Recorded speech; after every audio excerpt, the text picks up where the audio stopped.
Ugh, lame. Boring. Been there, done that one. Guys, huddle up. Y'all here? It's kind of hard to count you all. At this point, there's more of you than there are Pokemon species. Paper plate people. Here. Obscure lore-filled egg baby? Here. Jar of pickles? Great, listen up everyone. Y'all have a big problem on your hands. You all are yesterday's news. People know about you. They survived you. They remember you. Well, except for you, egg baby. Long story short, guys, people know what to expect of you. To be scary, you need to be unexpected, new, unpredictable. And that's why, gentle bears and lady chicks, I introduce you to the new breed. Welcome to the family, guys.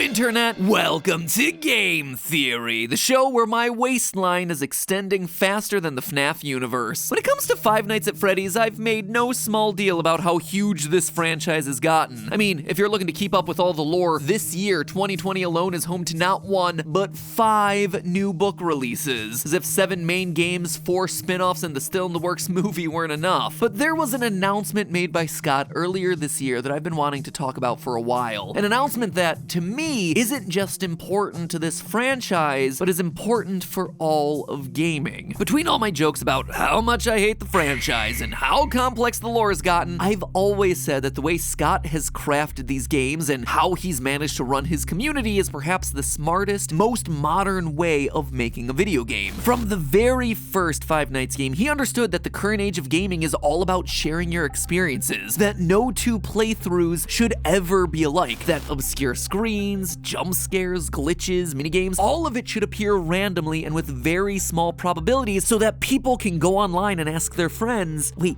did you see that? Was this a real thing? From the first appearance of Golden Freddy in the newspaper clippings in FNAF 1, all the way up to Help Wanted, surprise Easter eggs of coffee from his early game The Desolate Hope, these sorts of things form the lifeblood of this franchise. That is what gets people talking about your game, and sharing your game, and sharing videos of your game. And yet, it's a game design feature that shockingly modern developers just don't seem to do. But all of that's happening on the micro scale. Today we're zooming out to talk about the big picture. Another move that Scott's made that completely bucks the trend of modern game development and truly embraces what it means to lead a successful franchise in 2020 and beyond, an age of creators and accessible game-making tools. I'm speaking, of course, about the Fazbear Fanverse Initiative, something Scott announced back in August of this year. In case you haven't heard about this thing, here's a quote from the Reddit post. There have been some great fan-made spin-off universes created in this community, and I want to see them keep going. That's why I've put some of my own cash toward development of new games in those game series. However, I'm going to stay out of the development side of things so that these creators can do their thing. They're going to develop these games and interact with the fan base just as they would have normally. And when the games are done, they'll be released on GameJolt for free, just like normal. The difference now is that they'll also be bundled up with other games and sold on most major consoles and mobile as well. At least that's the plan. Did I mention there may be some toys and other merchandise of these fan games too? It's a project that's designed to invest in those franchises, give back to the developers, and hopefully bring new entries to those franchises as well. So the TLDR version of this, Scott's pulling a reverse Nintendo. He's embracing and extending fan games. He's investing in them, helping them with distribution, and heck, maybe even merch. The first wave of this initiative involves 5 titles. Five Nights at Candy's 4, which, is just FNAF, but with cats. Pop Goes Evergreen, which is, FNAF with rodents. One Night at Flumpty's, which is FNAF with eggs. The Joy of Creation, which is FNAF, but on fire. And FNAF Plus, which is, well, it's just FNAF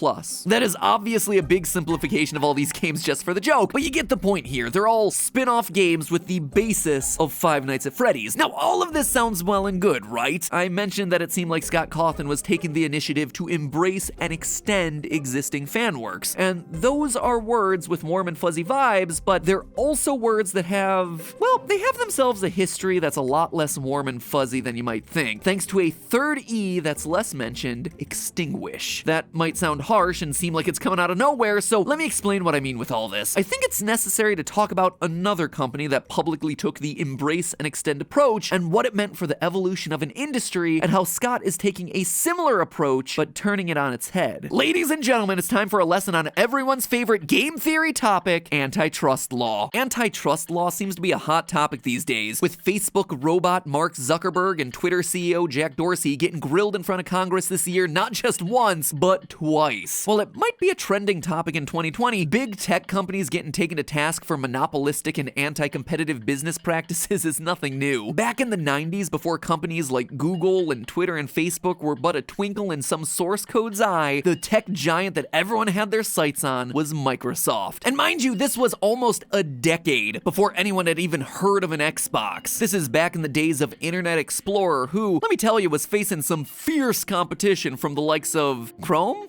Firefox? Heck no, this is the 90s, baby. Their competition looked a lot more like Netscape Navigator and Mosaic. And Microsoft resorted to some, not so pleasant, and as it turns out, not so legal tactics in order to edge out the competition. During the 90s, Microsoft was public about their strategy of embrace and extend. The basic idea is that you start by finding something that someone else has made, like a technology standard, a protocol, or a tool of some kind, and say, cool, we're gonna embrace it and start using it ourselves. And then you extend upon it by saying, well, this thing that someone else made is cool and all, but we're gonna make it even bigger and better. We're gonna build our own proprietary technology on top of it, and people can begin using our version of that old standard. Steve Ballmer, who at the time was the executive vice president of Microsoft and went on to be president and later CEO, described it in an interview with the New York Times. Quote, new products and services should simply be extensions of the old. Whether it's me or the guy who replaces me because we don't do well, we'll keep coming, and we will do well. Yeah, I'd say you did pretty well for yourself, Microsoft, and largely because of this embrace and extend motto. Heck, according to one article I read, a Microsoft employee even wrote a song titled The Battle Hymn of the Reorg that ended with that exact phrase. The song goes a little something like this. Oh, our eyes have seen the glory of the coming of the net. We are ramping up our market share. Objectives will be met. Soon our browser will be everywhere. You ain't seen nothing yet.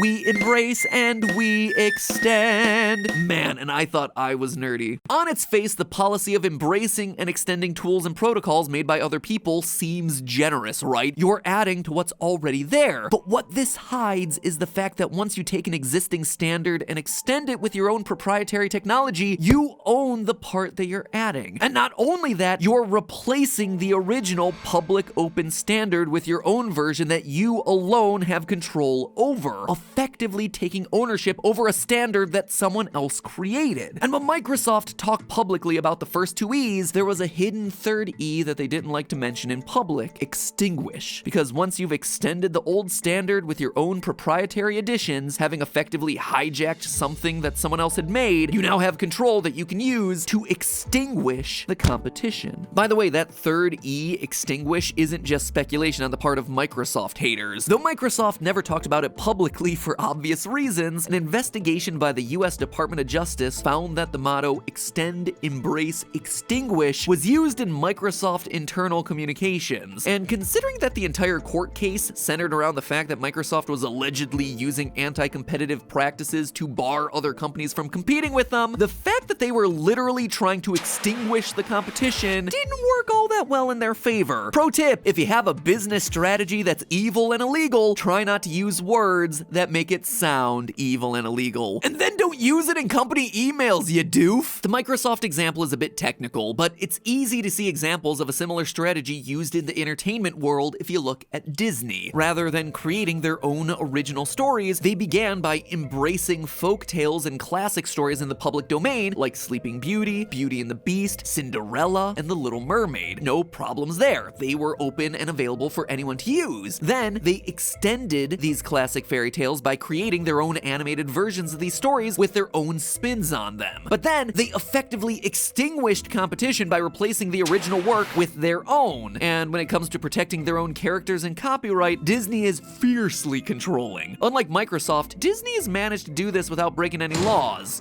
Technically speaking, they just lobby to change the copyright laws. Mickey Mouse, as a 92-year-old character at this point, should technically be in the public domain by now, except for the fact that the laws seem to mysteriously change every time his copyright is set to expire. Strange coincidence, huh? Couldn't possibly have anything to do with the millions of dollars that Disney is spending to lobby Congress every time it happens, could it? Nah. There is some serious irony in the fact that Disney has worked so hard to prevent their characters from entering the public domain, despite the fact that they began as a company by creating their own versions of classic public domain stories. And in many cases, Disney's versions of these stories have effectively replaced the originals in the public consciousness, which I gotta say is a shame considering I personally want to re-experience the original Little Mermaid's ending, where, you know, she's given a dagger and has to choose to murder the prince or herself. And the Red Sea at sunset is actually the result of her blood pouring out into the water. Yep, that is the original story. Can't imagine why people would prefer the Disney version. Anyway, it's not all that surprising that you go to the books section of Amazon and search for classic fairy tales like Cinderella. The first thing that pops up is a Disney coloring book. Disney's worked really hard to make sure that their version of the story is the only version of the story that matters. So is Scott Cawthon guilty of doing the same thing here? Funding fan projects might seem like a generous gesture, but is this really part of his plan for world domination? Well, the short answer here is no. In fact, while his strategy might at first appear to have some superficial similarities with the behavior of Microsoft in the 90s, you can actually argue that he's doing the exact opposite of the business practices that we see from companies like Microsoft and Disney. And this applies to basically every step in the process. For instance, Microsoft worked by embracing public standards or products that other people had created, and Disney worked by embracing fairy tales and folk stories from the public domain. They were effectively targeting things that other people had created. But here, Scott is honing in on what's effectively his territory to begin with. Scott's own work is the foundation on which these fan creations were made. They exist with his blessing. This is something that we talked about in our FNAF fan art video from last year, but the long and short of it is that while Scott doesn't have the rights to publish work created by fans without their permission, fans don't have the rights to publish work based on his characters without his permission. All the fan creators are working with Scott's blessing, but ultimately it's his characters and intellectual property to do with as he pleases. He's not capturing someone else's folklore and planting his flag in it to claim ownership over it. His flag was already there to begin with. And what's more, he's doing this with the full consent of the fan creators, which brings us to the second E, extend. Rather than trying to extend these fan works for himself in a way that would allow him to claim creative ownership over them the way that Microsoft did, he's leaving the power in the hands of the fan creators and letting them be the ones to extend their own fan lore. And lastly, the third E, extinguish. Once again, it feels like Scott's doing the opposite of the original EEE strategy. Rather than trying to quash other creators so that the only thing left in the space is his original FNAF games, the entire point of this initiative is to include and promote other creators who can offer their fan games as an alternative. Not satisfied with only 7 official FNAF games? Here, check out what other people have made. And now you can check them out on more platforms since they're coming to consoles and smartphones, and Scott Cawthon has given them the development resources to make it happen. So yeah, I think that far from being an example of a monopolistic business trying to control everything, this is an example of the opposite. Rather than being overprotective with his IP and issuing a cease and desist to anyone who tries to create their own fan game or spin on his creation, Scott is doing the opposite. He's giving the fan community's biggest developers even more resources, all while letting them have control over their own products. If all of this is starting to sound like one big puff piece and you're feeling ripped off that you got this far into a video without any tea being spilled, sorry, the drama you're looking for is in another castle. Because this, to me, feels like the future of the games industry. In the internet age, this age of social media, we are a culture of remixers. We meme, we take other people's creativity, we build upon it. We embrace the worlds that they've created to make our own original works via fan art, via fan fiction. And that is something that should be welcomed, embraced. If your product is important enough in someone's life that they want to develop their own version of it, they want to show their own fandom by doing their own video, game, whatever, that is a compliment. You hire them, you bless their work, you be a mentor to them, whatever it is. I can't help but think about Sonic Mania, which was created by a team known for their work in the Sonic fan game and ROM hack communities, and Sega gave them the keys to the kingdom to produce what's probably the best canonical Sonic game in recent history. Now contrast Scott and Sega's behavior with Nintendo, banning Twitch live streams for games that were paid for and played on release day, shutting down fan games because they were worried about it competing with their own products, shutting down tournaments run by people that are still really passionate about a multiplayer game that was originally released back in 2001. Sorry to pick on you, Nintendo, but I wouldn't be doing it if I didn't think it was deserved. These are bad moves. When games like Pokemon Uranium or another Metroid 2 remake come out, you just kill them. You stomp on them. What could be, and are in many cases, fully fleshed out games made by creators who spent years putting them together out of a love for your work, you put them through a shredder. Congratulations, you protected your IP, but you killed the love of your community in the process. And from a purely financial standpoint, heck, you could have just embraced those projects. Could have hired those people on, you polish them up a little bit, you had 2 quick and easy money makers. If you're thinking about it from just the pure cold-hearted dollars and cents, that is money you left on the table. Period. I'm sorry, times have changed and the industry needs to change with them. With so many scummy, exploitative, and downright crummy business practices that exist within the gaming industry, it can be easy to lose sight of the positive stories, the companies that are doing it right. And if we're able to recognize the more positive examples of how some companies are able to succeed by doing the right thing, maybe we can get just a little bit more of that sort of thing. FNAF is a huge example of a game that isn't just a game, it's a community of fans that pour tremendous amounts of love and effort into making their own content. Whether it's the Let's Play videos that first brought the game onto the scene during its early days, or the people that have gone the extra mile and been inspired to create their own fan games. The Fazbear Fanverse Initiative is a great example of what can happen when fans love a game franchise, and the franchise is willing to love them back. I just wish more people were paying attention. But hey, that's just a theory. A game theory. Thanks for watching.